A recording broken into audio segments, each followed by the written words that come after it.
Olá pessoal, tudo bem? Espero que vocês estejam preparados para recomeçar esse semestre e continuar os nossos estudos. Aqui quem fala é o professor Diego, eu vou trabalhar a disciplina de História com vocês.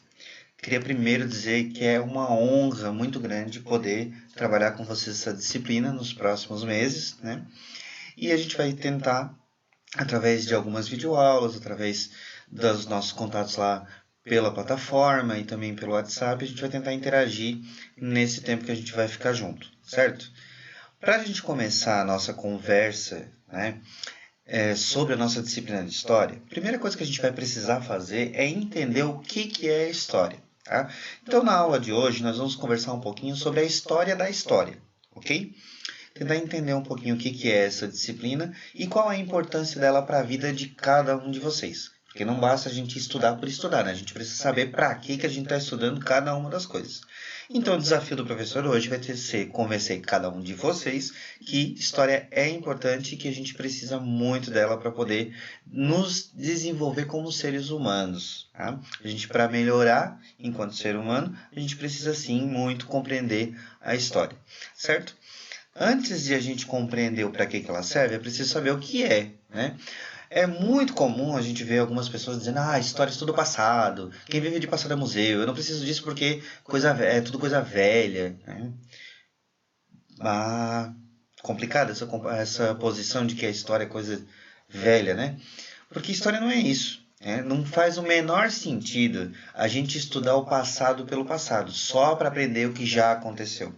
A história é uma ciência que estuda as transformações que ocorreram ao longo do tempo, em diferentes sociedades. Então, o que a gente vai chamar de história é o que um historiador chamado Marc Bloch, historiador francês, disse que é a ciência dos homens no tempo. Dos homens no sentido de humanidade. Então, a história é a ciência que estuda as transformações que ocorrem nas sociedades humanas ao longo do tempo em diferentes espaços. Tá? E o mais legal de tudo isso é que, para entender uma sociedade humana, é possível somente através do estudo de tempos que são remotos, ou seja, de tempos passados. Professor, mas você acabou de dizer que estudar o passado pelo passado não faz sentido nenhum. Por que você está dizendo que a gente só consegue estudar o passado? Muito simples.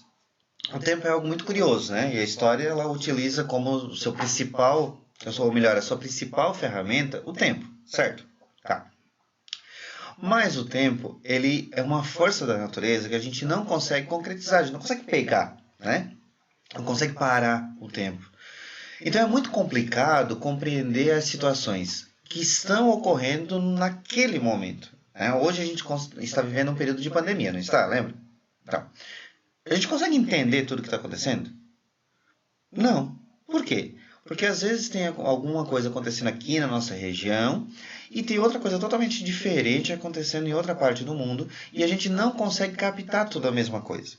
Bom, eu não sei em que ambiente vocês estão assistindo essa aula nesse momento, mas vocês não têm a mínima ideia do que está acontecendo aqui nesse estúdio de gravação do professor, que na verdade é o escritório da minha casa, né? Mas vocês não têm ideia do que está acontecendo nos outros cômodos da minha casa, assim como eu também não, porque eu estou aqui concentrado gravando essa aula para vocês, certo? Quem está assistindo também não sabe o que está acontecendo nos outros espaços da casa. Por quê? Em espaços diferentes, acontecem coisas diferentes ao mesmo tempo. Então é muito difícil de compreender o todo.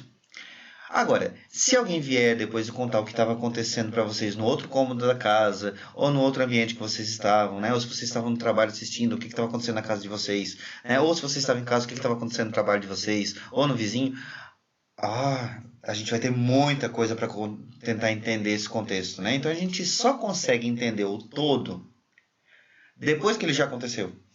Porque no momento em que ele acontece, ele vai ter etapas diferentes acontecendo em espaços diferentes. E nós não conseguimos estar em todos os espaços ao mesmo tempo. Então é muito importante a gente pensar isso. Só é possível entender a sociedade humana estudando a história dela. Vamos pensar em cada um de vocês.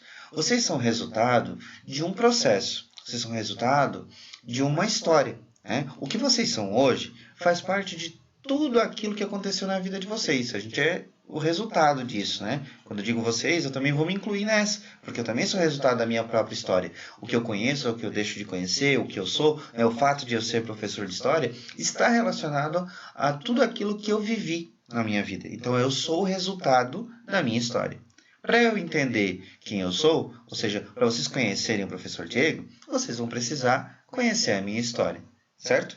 E essa minha história que pode ter diferentes versões, como a história de vocês, né? Porque a história de vocês contada, por exemplo, pelos pais de vocês, não é a mesma coisa que a história que vocês contam sobre vocês mesmos. E quem tem filhos? Já pensou nisso? A história que os filhos contam sobre os pais é a mesma história que os pais contariam? Complicado? Não, não é complicado. É só para a gente perceber que existem diferentes visões sobre a história, né? E isso não significa dizer que existe uma verdadeira ou uma errada. E sim, existem interpretações distintas pelo mesmo fato, né? Ou sobre o mesmo fato. Então, um dos principais objetivos de se estudar a história é justamente resgatar esses aspectos que estão relacionados à cultura de um determinado povo ou de uma determinada região, que ajuda a gente a entender a identidade desse povo, certo? Vocês estão vendo aí no slide que está aqui na tela a definição, né, do porquê que a gente vai estudar, então, a disciplina de história, né? E a questão essencial aqui está entender esses processos culturais que dão origem à nossa identidade, a quem nós somos enquanto pessoa, mas também a quem nós somos enquanto povo, enquanto grupo, enquanto comunidade. Vocês aí na comunidade de vocês têm uma identidade, têm uma história que é diferente das outras comunidades porque passou por processos diferentes. Então, para a gente entender tudo isso, é preciso compreender de fato essa história, certo? E como é que eu vou estudar essa história? Como que eu vou descobrir essas informações? Através de uma coisa que a gente chama de fontes históricas. As fontes históricas são todas as coisas que vão ajudar o profissional que estuda história, que a gente chama de historiador, elas vão ajudar o historiador a compreender o processo histórico, certo? Compreender essas mudanças que ocorreram ao longo do tempo, certo? Vocês estão vendo aí também a definição das fontes históricas nessa tela do computador, né? Ou quem está assistindo pelo celular, por aí vai, né? O estudo da história, então, é feito através das fontes históricas, que são todas as coisas que nos ajudam a ter informações sobre o passado.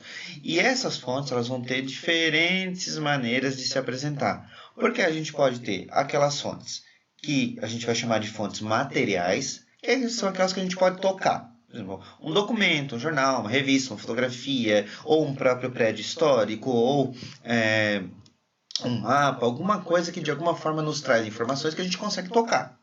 Mas também tem outras fontes, que a gente vai chamar de fontes imateriais, que são aquelas que nos dão informação sobre uma comunidade também, mas de alguma forma elas trazem para a gente uma lembrança das coisas através de elementos que não são concretos. Aqui na nossa região, por exemplo, nós temos muito comum a festa do divino, por exemplo. Falei, por exemplo, 2 vezes, né? Coisa feia, professor, repetindo tanto. Então, nessa brincadeira toda, a gente poderia trazer a festa do divino como um exemplo de fonte histórica imaterial. Por quê? Porque tem vários elementos da cultura do povo da nossa região presente na festa do divino. Ou a festa de Passos, também uma festa muito conhecida na nossa região. Não tem um monte de elemento cultural? Tem gente que vem caminhando de uma região para outra só para ir na festa. Isso faz parte da história da festa, a gente consegue evidenciar esses elementos. Aí a gente tem os rituais, a gente tem as danças, a gente tem um monte de outras coisas que vão nos ajudar a entender a história daquela região e que não são concretas, não dá de pegar, não dá de tocar. Lembram das danças típicas da nossa região? A quadrilha, a ratoeira, essas danças elas nos ajudam a entender a história, mas você não consegue tocar, não consegue pegar ela. Entenderam a diferença? Que é uma fonte histórica material, ou seja, alguma coisa que eu posso tocar, é concreto, eu consigo obter informação da história a partir delas, e eu também consigo obter através de fontes históricas e materiais, que são aquelas que eu não consigo tocar, relacionadas à música, dança, cultura, folclore e tudo mais. Eu dei exemplo das festas religiosas porque são muito comuns na nossa região, mas a gente pode ter vários outros exemplos para tentar entender as fontes históricas, ok? Outro fator importante que a gente precisa pensar é que precisa de alguém para interpretar essas fontes, para juntar tudo isso e transformar na história. Porque a gente normalmente pega os livros de história já prontinho, mas ele não nasceu pronto e acabado. Alguém, de alguma maneira, em algum momento, trouxe essa informação para o livro, certo? Tá bom, professor. E como foi isso? Através do trabalho de um profissional chamado historiador, que é um profissional formado em história, que pesquisa através dessas fontes, junta as informações dessas fontes, cruzando essas informações, pega um pouco daqui, um pouco dali, e compreendeu a mensagem passada, e a partir dali ele escreve então a história. Vai ter a ajuda de vários outros profissionais. Tem uma especialidade dentro da história que se chama arqueologia, que trabalha especificamente com aquelas fontes materiais de povos que não tinham nada escrito, que não tinham a cultura escrita. Certo? Estão conseguindo compreender aí? Vamos relaxar um pouquinho, né? Não vamos ficar tão tenso, porque o professor vai estar sempre gravando essas aulinhas para vocês, passando para vocês um pouco, assim, de uma maneira mais tranquila, a questão de como funciona a história. A gente vai estar sempre retomando nisso, mas se a gente tiver alguma dúvida, vocês podem entrar em contato aí com o professor a qualquer momento. Claro, não de madrugada, porque o professor também precisa descansar um pouquinho, mas o professor está aí à disposição para vocês. Beleza? Agora que a gente já sabe como funciona o processo, né, de construção da história, a gente vem para tentar entender um pouquinho sobre para que serve a história. O professor já falou no início para vocês, né? Para a gente poder compreender o presente, a gente só consegue fazer isso, né, se a gente olhar para o passado. Né? E tem uma outra coisa muito importante, que é o futuro que não existe. E o professor já está começando a confundir minha cabeça. Como assim o futuro não existe? Gente, parem para pensar. O futuro, ou seja, o amanhã, ele não existe, ele nunca chega. Ele é só uma projeção na nossa cabeça. É só algo que a gente projeta, que a gente pensa. Mas, concretamente falando, a gente nunca vive o futuro. Né? A gente vive o presente e a gente já viveu o passado. A gente consegue retomar através da nossa lembrança, através da nossa memória ao passado que a gente já viveu. A gente vive o presente, mas a gente nunca vive o futuro. Opa, como assim? Pensem bem. A gente hoje, está dizendo que hoje, a gente está vivendo hoje. Ah, quando é que vai ser? Amanhã, amanhã. Quando chega amanhã, esse amanhã já é hoje. Eita, confusão na minha cabeça, professor. A gente nunca vive o amanhã, porque toda vez que a gente está vivendo, a gente está vivendo o presente, a gente está vivendo o hoje. Então ele só existe nessa projeção, nesse pensamento. Ah, vai ser algum momento. Então a gente estuda a história justamente para compreender o presente e a partir da compreensão do presente poder criar alguns mecanismos de transformação na sociedade. A gente modifica aquilo que a gente percebe através do estudo da história que não deu certo e a gente mantém aquilo que de alguma forma deu certo. Existem vários movimentos de vai e vem na história, de coisas que foram, voltaram, retornaram e daqui a pouco talvez estejam em desuso de novo. Mas a grande questão, a grande sacada da história é justamente esse processo de transformação da realidade. Quando você estuda história, você não comete alguns erros crassos. O que é um erro crasso, professor? Não sei o que é isso. É aquele erro muito feio, muito ruim, muito mal. Né? Vamos pegar um exemplo muito clássico. O nazismo, por exemplo. O nazismo foi um movimento que acabou gerando a Segunda Guerra Mundial. Né? Um movimento autoritário que aconteceu na Alemanha, um ditador de extrema-direita chamado Hitler assume o poder na Alemanha, promove a morte de cerca de 6 milhões de judeus, uma perseguição relacionada à questão étnico-religiosa. Tá? A gente vai chegar a estudar isso bem mais para frente, mas só para um exemplo para vocês. Se a gente conhece as características do nazismo, como ele se forma, como é o contexto que ele pode ascender ao poder, a gente não cometeria o erro de repetir essa história. Aí você vai dizer, professor, mas isso não acontece. Infelizmente, a gente ainda não consegue fazer essa compreensão como um todo. Justamente porque em muitos momentos a história foi vista apenas como um espaço para decorar data. Decorar nome, decorar data, saber quem foi o presidente não sei da onde, quando que se descobriu o Brasil, quando foi a independência. Isso é o menos importante. Qualquer pessoa consegue achar na internet a data de qualquer coisa. Não precisa de um professor para isso. Agora, refletir sobre um contexto específico, entender os sinais que cada tempo nos dá para não repetir esses erros ou para projetar uma realidade melhor, aí sim a gente vai precisar estudar história. Tá? Para a gente não repetir determinados erros e para projetar realidades melhores do que aquelas que a gente já tem até então. O exemplo muito claro agora é a pandemia. Onde a gente foi buscar as primeiras informações para o tratamento dela? Quando não há, não tem o que fazer, né? As primeiras informações vieram da história, né? Como ocorreu com a gripe espanhola, o início do isolamento, para depois tentar achar o tratamento, para diminuir a curva de contágio. Tudo isso está registrado na história. A própria medicina, ela trabalha com o quê? Com histórico, né? Vocês, quando vão ao médico, a primeira coisa que ele olha é um negócio chamado prontuário. O que tem naquele prontuário? O histórico do paciente, para ele saber o que fazer. Primeiro ele olha a história. Então ela é extremamente importante para que a gente compreenda a realidade e transforme essa realidade, ok? Então é para isso que a história serve.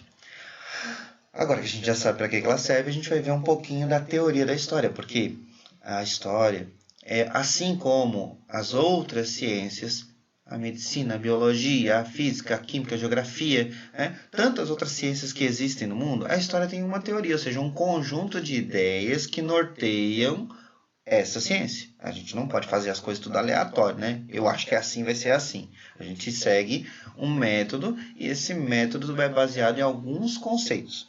A gente não vai ver o método da história, porque vocês não estão fazendo uma faculdade de história agora, né? Mas a gente vai ver um pouquinho da teoria geral da história, né? Como que se organiza essa ciência chamada história, ok?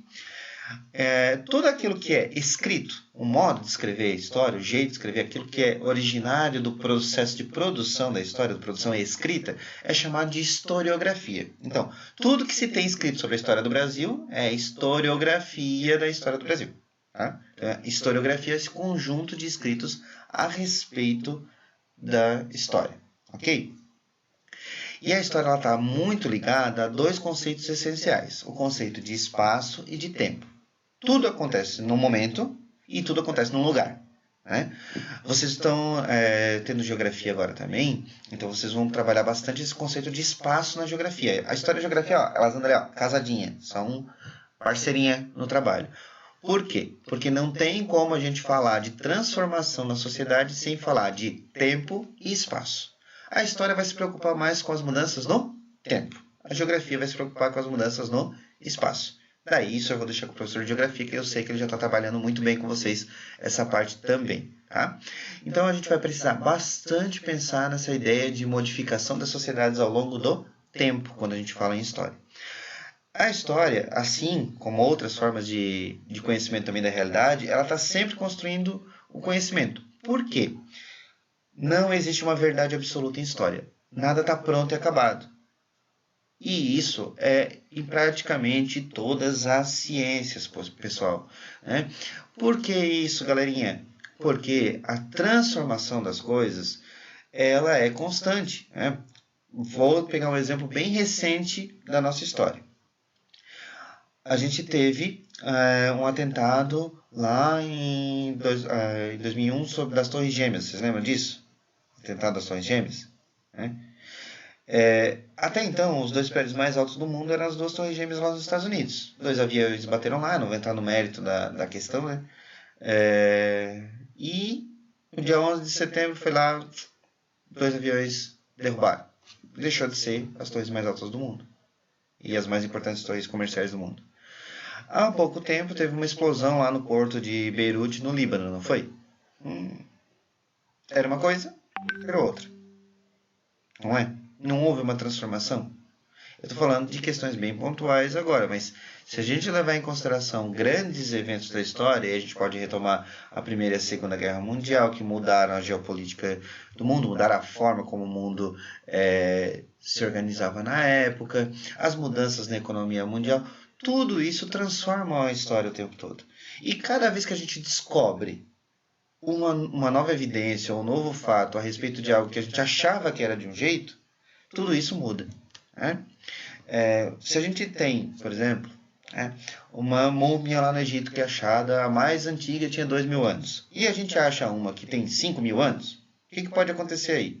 A história do Egito passa a ser recontada, porque o que se tinha, eu estou dando apenas uma suposição, não estou falando nada de data específica, tá, gente? É só para a gente ter uma noção de como isso pode alterar no processo de entendimento da história, tá? Então, se a gente encontra algo que tem 2.000 anos, a gente vai dizer que aquilo é o mais antigo até então encontrado. Aí eu encontro algo da mesma categoria que tem 5.000 anos. Eu posso dizer que agora o mais antigo tem 5.000 anos. Quer dizer que eu estava mentindo antes? Antes eu disse, mas o mais antigo é 2.000 anos. Agora tu está dizendo que é 5.000. Como é que tu está dizendo isso? Simples, muito simples.